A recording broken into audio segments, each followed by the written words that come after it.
Very good. It's canon for that. That means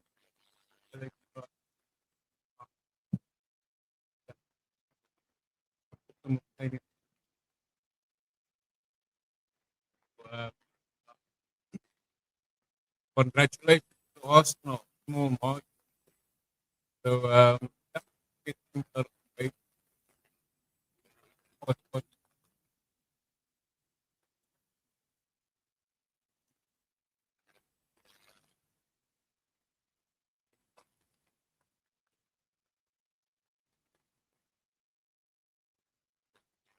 yeah, I could say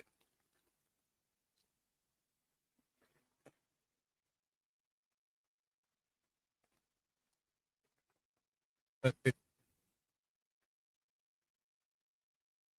very good.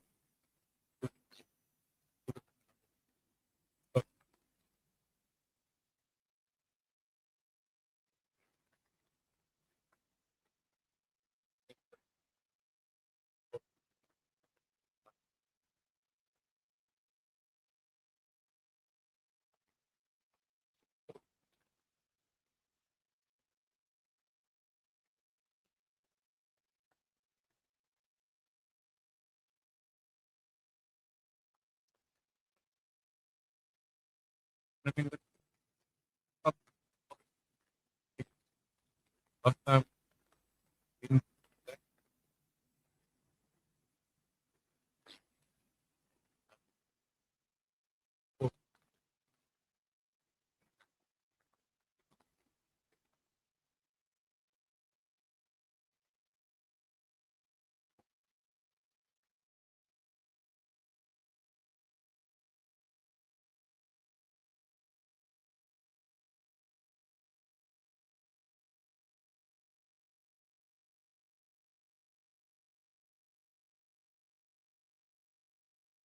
I think this should be okay now.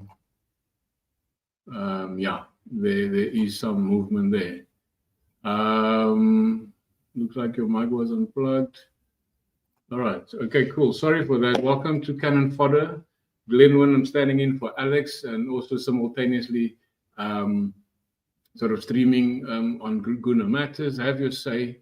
Um, have your say, and we will obviously give all the breakdown that we can regarding the game we've watched. There's somebody say there's echo. I don't have the echo on. Echo is cancelled. How does this better there? Hey up goodness. So yeah, let's see. Like I said, and I mean, when you didn't hear what I was saying, I said that going to Fulham's ground, it is a very, very hard ground for us to go to, and of course we been struggling to get victory there. We haven't gotten 3 points for the last couple of seasons there. I think the last time we've been there in December was a 1-1 draw, and prior to that, I think we had a 2-1 loss there. So yeah, it was a hard ground for us to go to, and like I said, also this season we sort of try to get out of those grounds that we have been to historically and not getting a win, maybe a loss or a draw. We've done it at St. James Park this season. We haven't won there for a while. And now we got a victory the last minute, the same year for Fulham. And I think we're getting there. And it's small margins, isn't it? So we're getting over the line, but how we get it, and I've said it before, I don't mind sometimes the performance of the team, as long as we get the 3 points. You got to also win ugly. Like in this game, we had a lot of possession first off, and we sort of recycled the ball too much to the left, to the right, go to the back, and there was never a real opportunity in the first half for us to obviously penetrate Fulham. Now Fulham had a couple of shots on at goal, and I think in the first 20 minutes they had like 5 shots at goal, none on target though. But they were more of a threat to Arsenal than we were to them in the first half, although we had all the possession. So yeah, like I say, it's small margins. We came on with a victory 1-0, and I think the team was too I think too cautious is the word, to go to Fulham and not concede first and try to contain the game. It's almost very cautious. Although we had Eze in the middle as a 10, we had Trossard on the left, Saka on the right, and Gyökeres up front. And I think Rice and Zubomendi as the 6 and the left 8 gave us a bit of depth in the middle, but also controlling the middle. But Fulham had the best chances in terms of going forward. I think Fulham's performance was better than Arsenal, although we came away with a win. Also, some controversies throughout the game. So yeah, I think defensively we hold on to the ball too long. We were very, like I say, cautious and worried about losing the ball and giving Fulham chance to get ahead of us. But yeah, and I think Arsenal going away, another victory on the belt, and I think we are 3 points clear of City now and 4 points clear of Liverpool, and so forth and so forth. And now we're going on. Now we're going to have to wait and see if Liverpool have that mentality, as many people say, to come back and bring that point clear from us again. So yeah, hit the like, people, at on Guna Matters and here on Cannon for the TV. Hit the like. I mean, there's 65 people in the stream. Hit the like. Let's vie for 70, 80, 100 likes. The more likes we get, the better. The shows, the channels will be previewed and reviewed and streamed on other people's channels. So yeah, thank you for being with us. So like I said, the defense the defense was too cautious, and I think Saliba keeping the ball too long, don't know what to do with the ball. And I think again the script from the manager came out to say that we have to sort of keep possession and not let Fulham come to our defensive third. But I think losing the ball in their half gave us a bit of pressure to go back, especially coming from international duty. You don't know what the training levels are, and the question that I've asked myself, is it a bit of international fatigue after the international break? So yeah, I mean, I think we're very cautious, and that's on the manager, and the manager were very scripted in the performance as it were. Now, there's quite a couple of memes that's gone out about Gyökeres. Now, before we get to Gyökeres, I just want to point out Jimenez, Raul Jimenez. He's been a menace. He was very physical. I think he was very hungry, especially having played with an injury or minor injury, that is. So he had more touches in our half. In the first 20-25 minutes, he was hungry. He was more mobile. He was more physical. He's given our defense more headaches, and that was the threat that we faced in facing Fulham's attack. Iwobi wasn't really the playmaker that he was in the second half. In the last 15 minutes, they really tried to push us, but they couldn't.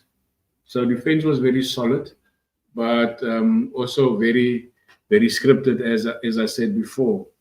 Now, to compare Gyökeres, his touches, I think he had 2 touches in that 20-25 minutes in the Fulham half, whereby again, like it just shows you how Fulham played in terms of getting their striker to create something for himself or to get on goal. Whereby our play was more of a recycling the ball to the left, recycling the ball to the middle, and recycling it back to the right. So there was no real threat until we got into behind Fulham's defense.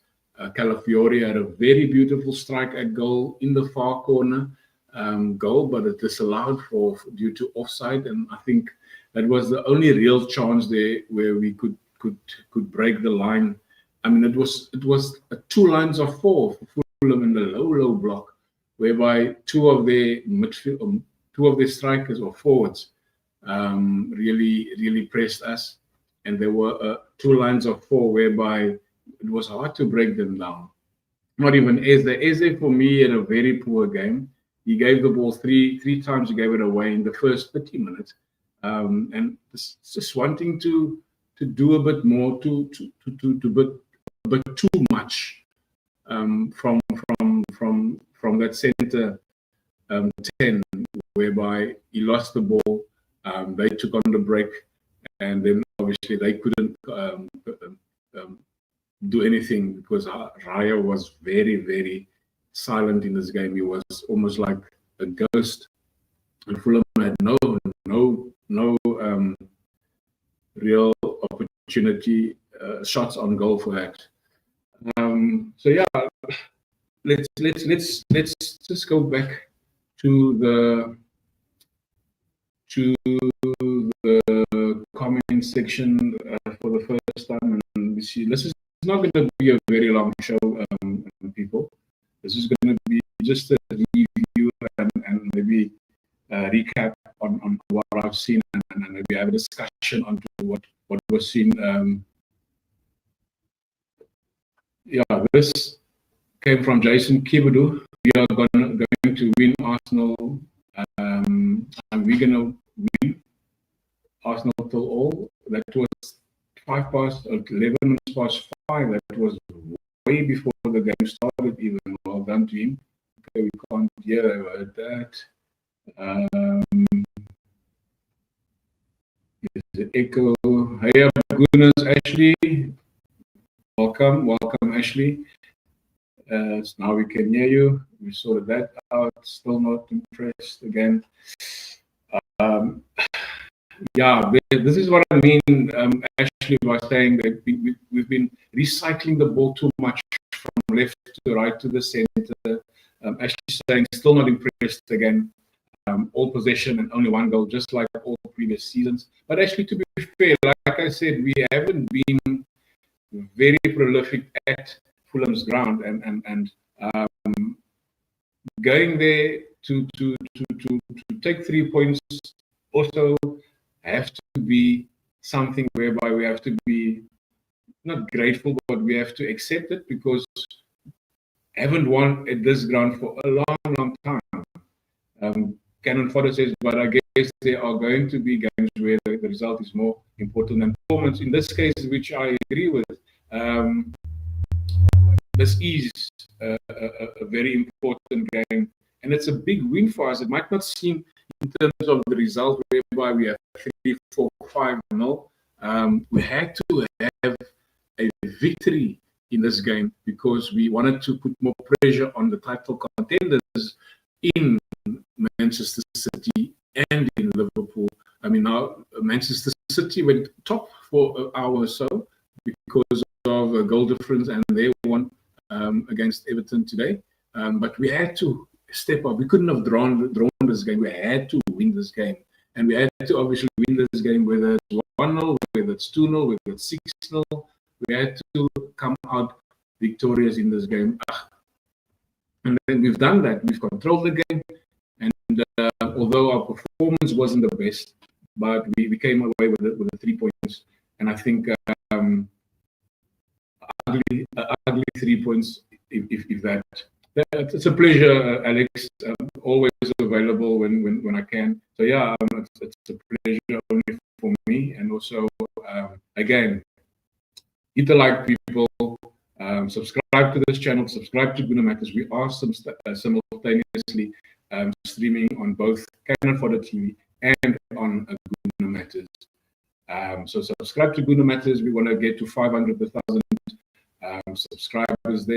Also hit the like, put up the notification bell, because Cannon Fodder is not going away. Guna Matters will follow. So yeah, we right there. Hit the like, people. We are 85 people in here, so we can get to 100 plus likes. But that is every game. No change since last season. Each to his own, yeah, for sure. 47, we can get 30 likes. I'm greedy, Alex. I want 100 likes. There's more people here to give us 100 likes, but thank you for that.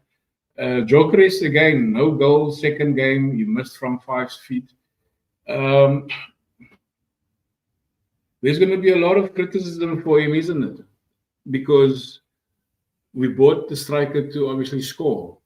At least he's got a couple of goals, and this is not something obviously to justify your statement, Ashley. It is purely to get him to get confidence, to get him in there, to get him to take shots on target, and he's got 2 or 3 shots on target. But I think it's more of a scripted performance whereby we had to really get the win more than getting a good performance from all the players. To be fair on Jokeres, he is willing to get in there, to get in the faces of the defenders. He's getting into the small little run bits. Slowly but surely, we're seeing the run. Saka is giving a very good through ball. Took a shot on target. It was our very first shot on target, first half. Eze gave him a couple of through balls. Rice. So he's getting there. And it's going to take time. People comparing him with Haaland and with Isak. Haaland is it's a machine on its own. He's a monster.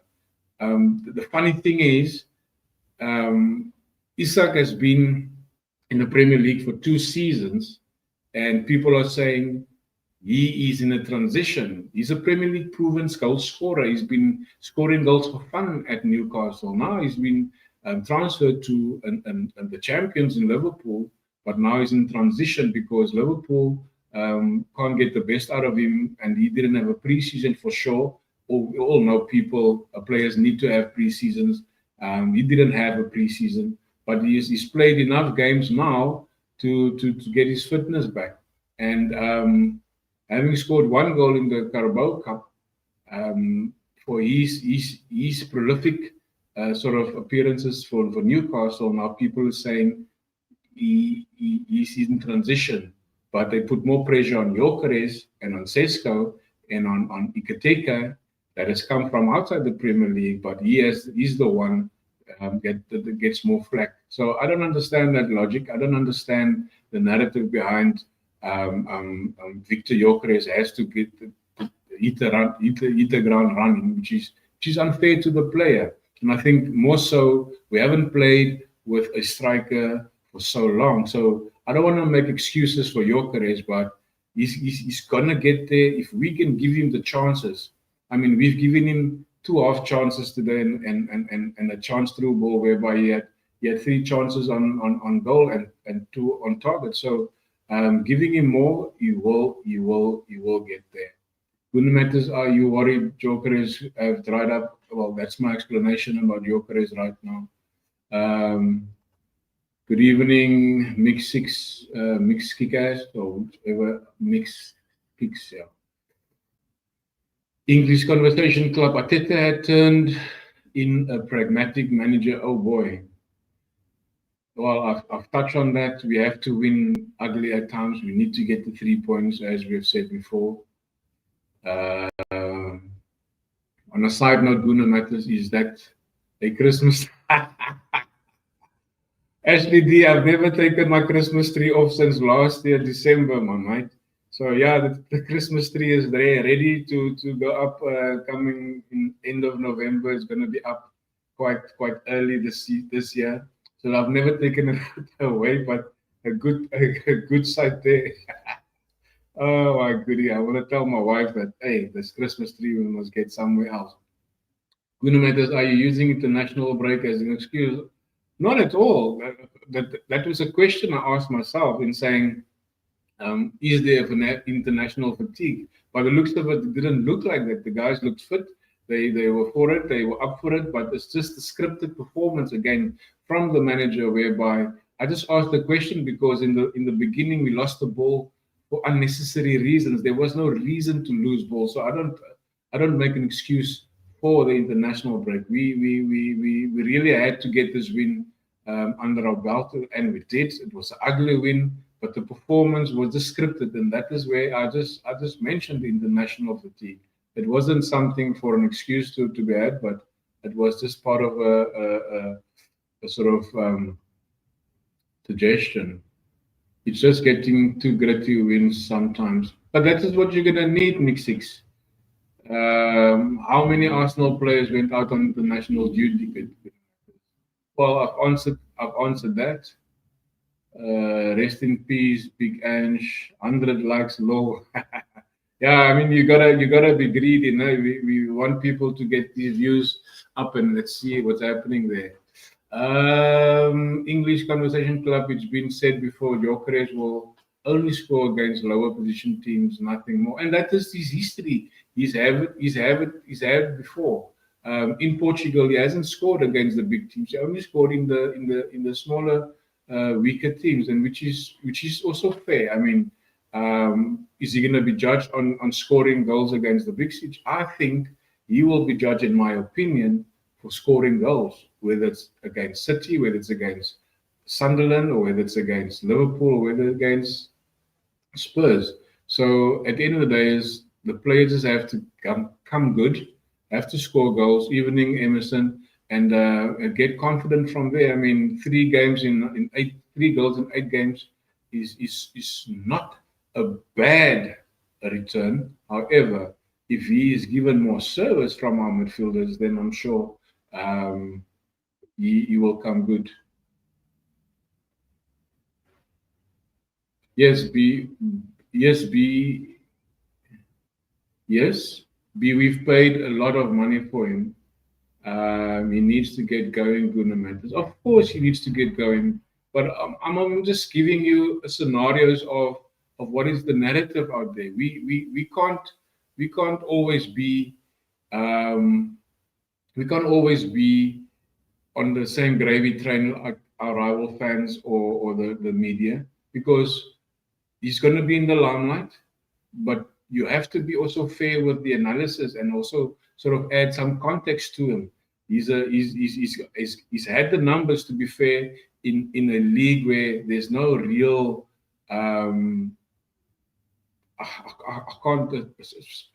I can't really per se it is no real competition for strikers in that league. But to be fair to the Portuguese league, he scored a hell of a lot of goals. But this is something whereby we as fans, and especially Arsenal fans, we have to really start backing our team and our players. If you can see the runs he's making, we as the Arsenal old players like the Rice, the Sakas, even Zubamendi that came in, he has got more through balls in the last few games than our captain had in the games he played. Also, that Trossard had, that Saka has given. I mean, to be fair, he's a striker. You have to play to his strength, and the manager has not really figured that out, because one, two players has maybe tried to sort him out and to give him a through ball in this match particularly. But in 8 matches, we failed to play to his strength. He's not a header of the ball. He has to run onto a ball in order for him to get a chance or half a chance. So, so we have to be fair to the player. We have to give him that opportunity and not be on the same gravy train as our rival fans or the media out there to suggest that the player has to hit the ground running. Um,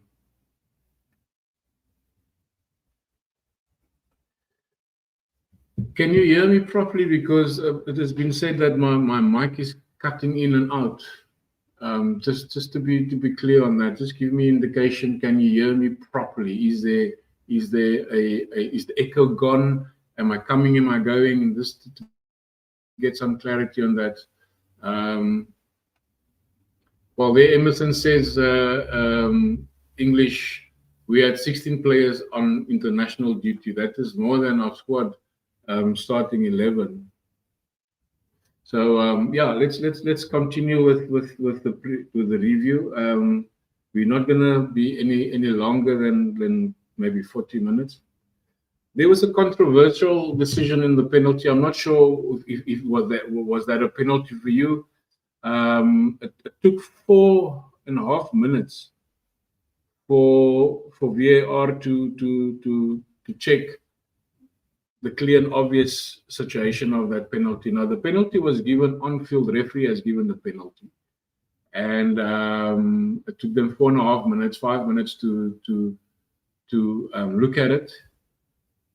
Yes, the player has touched the ball, but there's also a clip and an angle that showed that the player first nicked Saka's leg before he touched the ball.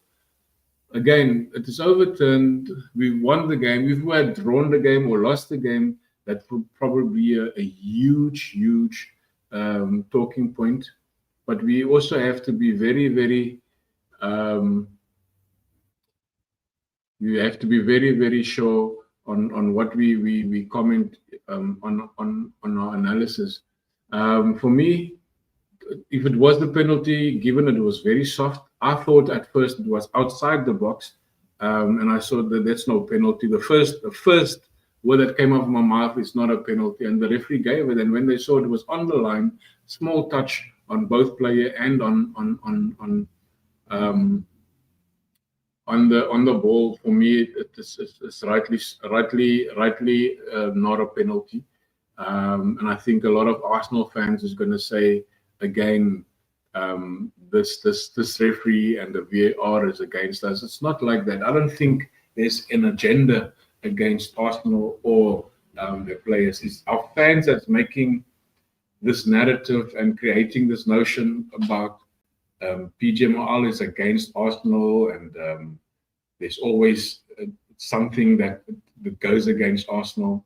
And yeah, I don't think that's true. And I think that the correct decision was made because of a slight touch on Saka before the ball was touched. So for me, it was a fair challenge, and it was something that obviously suggested every touch on the box is not a penalty. So the right call was made. So yeah. So people are saying there's so many ways that Arsenal can score goals. And yes, we're struggling to score goals from open play. And we've scored 7 goals from corners alone. That's not set pieces, from corners alone. 7 goals this season from corners alone. And I think if you're good at it, and Arne Slot has made a point yesterday that they've conceded about 40% of their goals through set pieces. And he said that the team is lying first now, has scored 60% of their goals. So him being second, a point behind us, doesn't deem him to be a bad start to the season, which is fair, and at his analysis. But people make out for Arsenal to only score goals through set pieces. We've scored most of our goals through set pieces, yes, but you also have to get the context right by not allowing the narrative to be created in saying Arsenal can only score set piece goals. Most of our goals are through set pieces, but it's not only the goals that we score. So I mean, every team now this season have scored goals through set pieces. The long throws. They've been calling us Stoke City FC.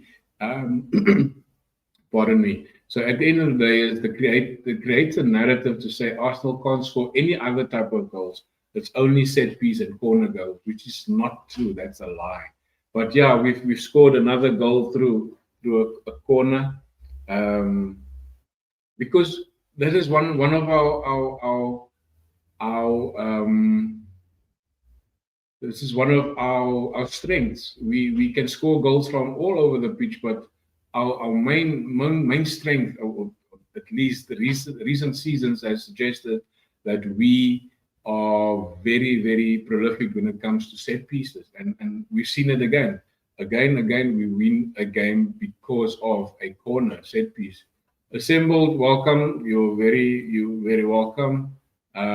Yes, it wasn't a penalty for me. English, Nottingham Forest to be relegated, good matters. Probably because Maranakas is a guy, he takes no nonsense. To be sacked right straight after the game, it is a hell of a call from that owner. And I think he's feeling the brunt of letting Nuno go so soon this season. Evening assembled. Good evening assembled. Alex, his press conference will be interesting. He's going to say things that I didn't see. He's the victim in a situation that he provided. Who is that? Pastor Gabriel. English. Stu MC89. Yes, I'm from South Africa. I'm from Cape Town specifically.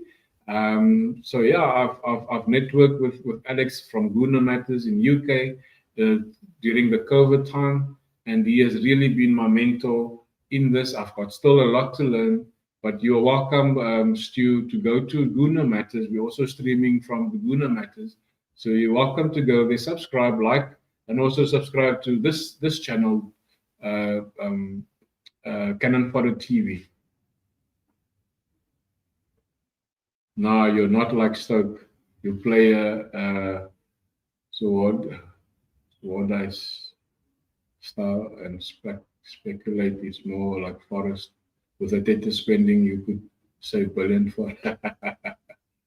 Trossard voted man of the match on the channel with 40%. Okay. Oh, you've put out a poll there. Good man. I enjoy Rassi. Now there's a proper coach. Oh yeah, Rassi, the South African football coach. He's a very good guy, very good coach. But yeah, so yeah, like I say, it's they call us set piece FC. So you know what? Call us what you want. We get the job done at the end of the day, even if it is through a set piece. We had chances. We had plenty chances to obviously score goals. I mean, like I said, Joker has had three shots on goal. We had a goal cleared from the line. We had opportunities on set pieces again, but we left Fulham with not one shot on target. So we controlled the ball, we controlled the game, we recycled the game so many times, and I think Arteta has to really look at himself and say, why am I scripting performances in games whereby we have to kill games down? So Arteta has to really turn things around when it comes to a more organized team. And not that Fulham wasn't organized. Fulham really pressed us in terms of their defense. We couldn't penetrate them in most of the game. There was moments in the game whereby we could have gone through the lines, whereby the through balls we got through to Jokeres, but we didn't capitalize on those things. Defensively, we were very good, but also there were moments whereby Saliba and Gabriel were under pressure. And Timber, in the beginning of the game, he wasn't at his own races. He lost the ball for unnecessary reasons. Calafiore was like a man on drugs. He was at one stage a striker, hence he got a very beautiful strike on goal into the net, but it was ruled out for offside. He was like a chaos on the field, running around. But I think that is the wrong person to have the freedom on the pitch. A guy that must have the freedom on the pitch, it is either Saka, Rice, or Eze. But that wasn't to be. So again, the manager has scripted the performance. I think we're going to go into the live chat one more time. Okay, let's just grow a bit more. So here's the question that I have. Is Liverpool going to change matters tomorrow against Manchester United on Anfield? Because last season the scenario were reversed. When Liverpool played on a Saturday and Arsenal on a Sunday, we were chasing Liverpool. And those are the times whereby Arsenal really lost the plot by losing games or drawing games. They lost crucial points by chasing Liverpool for the title last season. Now the roles are reversed. We are 4 points clear of them now. They're playing tomorrow against United, and both teams are not firing or lifting up trees, as they say. This game can go either way. I had a draw for result in this game tomorrow. Is Liverpool gonna show their mentality by winning Manchester United, and or should they lose or draw the game? What does it mean for the title race? So that's my question to you as an audience. Will Liverpool change their fate in winning the game tomorrow, or when they draw or lose the game? What does it mean for the title race? Because now City is second, Liverpool is third. City 3 points behind Arsenal, Liverpool 4 points behind Arsenal. But there's also a Chelsea that's growing and climbing the pardon me, the table. So that is a question there. And again, who was your man of the match? Alex just mentioned there was 40% that voted for Trossard to be man of the match. I think my man of the match was more of a defensive player, which is Zubomendi. I don't think he's put any foot wrong, other than being the script T from the manager, because they had to recycle the ball too much from left to right and to the back line. There was no real threat. He was probably the closest one for me to a man of the match performance, although nobody in that team deserved really a man of the match performance other than the goal scorer, which is probably fair on him. But it was a very, very flat performance from Arsenal. But I do think we needed the 3 points more than a good performance from Arsenal. So yeah, again, hit the like, people. Have your say in the comments below further, and Alex will obviously respond to that. I don't think there's going to be more of a comments, but let's go to the comments for the last time. Are you surprised by Gyökeres' current striking prowess after watching Aubameyang under this manager? Assembled, you probably missed it when I spoke about Gyökeres. I'm not surprised because he's not getting the service that he should get. We're not playing to his strength. I'm just going to recap on it. Nobody's playing to his strengths. He's not a player that you got to header the ball, put the ball in the air, let him header it. No, he's a player that needs the ball on the ground whereby he can run onto. And then if we didn't figure that out in the next 2 or 3 games, he's going to become a frustrated figure. So the manager has the responsibility to talk to his midfielders, whether it's Eze, whether it's Saka, whether it's Trossard, Martinelli, or even Rice and Zubomendi. They have to play to the strengths of this forward player. Gyökeres, I'm not surprised that he's not scoring the goals, but it's purely because, and it's not to justify his performance.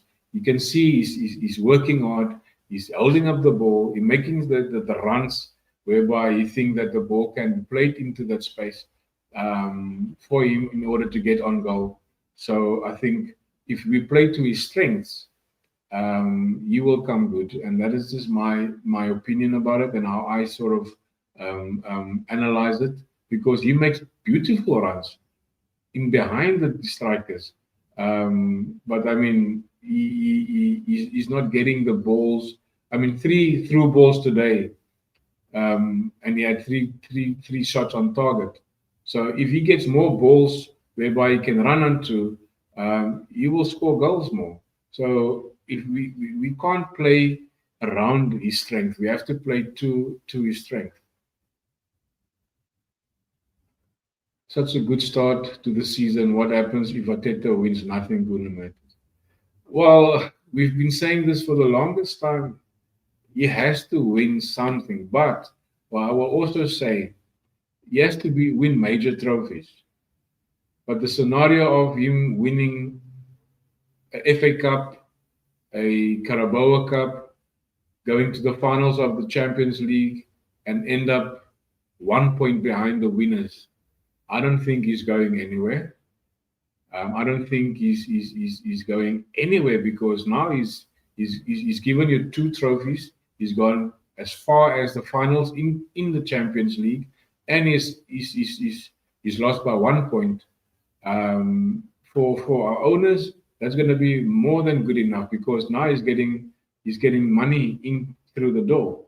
So for us as fans, we're going to cry out for a Champions League or a Premier League, but also to be fair, he has to win us trophies this season, and that is for me the ultimate. But with the scenario that I've just mentioned, 1 point off the top at the last day of the season, 2 domestic trophies into the final of the Champions League. I'm sure that should be enough for the owners to say we're not going to make or get rid of him. We will probably boo him as fans. We will probably say you're not going to get us over the line of the Premier League or the Champions League. But yeah, that unfortunately I don't think he's going anywhere. The owners will stick with him. Yeah. Emil Smith Rowe seems to have lost his first team place for Marco Silva. Was Arteta right to sell him? Goodness matters. If anybody knows my history with Emil Smith Rowe or my love for this player, I wanted him to be sold purely to get more game time. So I think he gets more minutes at Fulham than he would have gotten at Arsenal because he was not an Arteta player. So yeah, I think he's hot and cold. He's a beautiful player, but also under the wrong manager. So he needs a guy like Oliver Glasner. He will come good under a coach like that because that guy improves every player that plays for him. And I mean, Emil Smith Rowe will not be improved under Silva. He will die as a midfielder in that club if he doesn't go to a manager like Oliver Glasner. He's a very, very good tacticianist, and he also improves every player that he has come in contact with at Crystal Palace. That guy, I would love if Arteta has to leave. That is my choice for an Arsenal manager for us to take us over the line. Exactly matters. This manager wants a defensive striker, i.e., plays with his back to goal. For sure, I mean that is on the manager. This is something that you. It's a trainer. It's a trainable thing, or it's a teachable thing, whereby you tell your midfielders this is the strength of your striker. So play to his strength. You can't face your back to the goals all the time. I mean, every ball that Gyökeres gets to his feet, he's facing his own goals. But if you play the ball through the space, you will run on it and he will then take a shot. I mean, it happened 3 times today.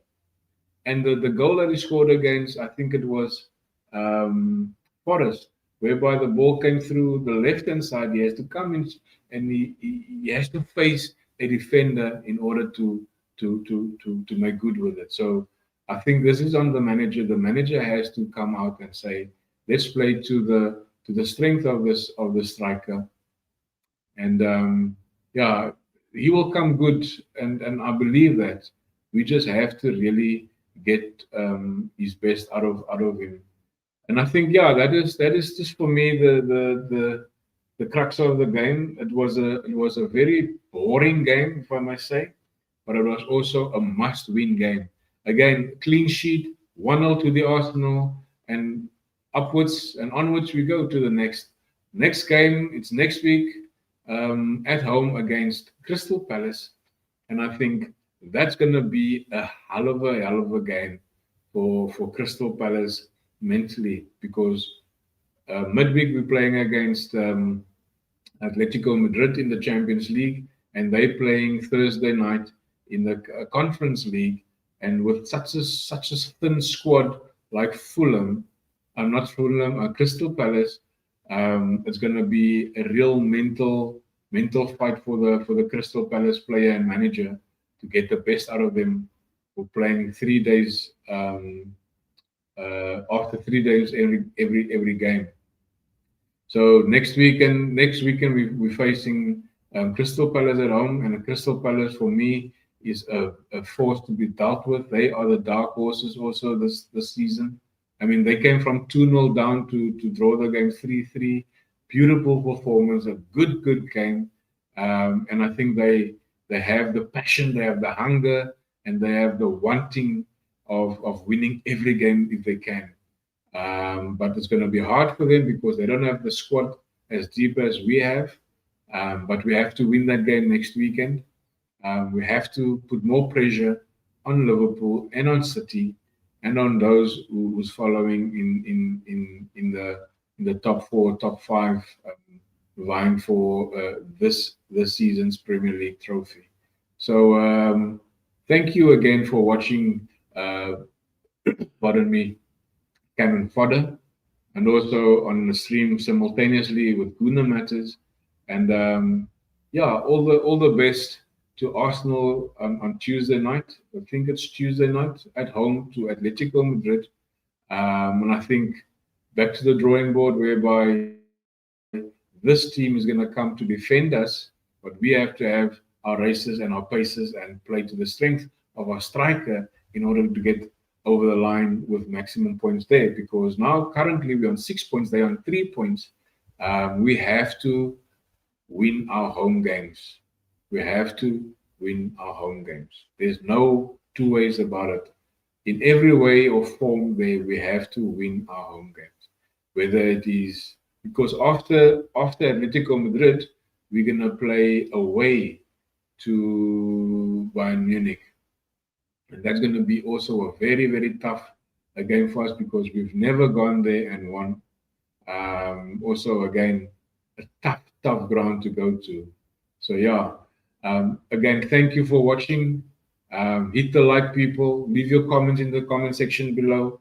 It's always good to talk about football, but we should not create narratives whereby we can't justify our own opinions on those narratives. We have to be contextually savvy, whereby if there's a narrative created, you have to add context to that narrative, whereby we can understand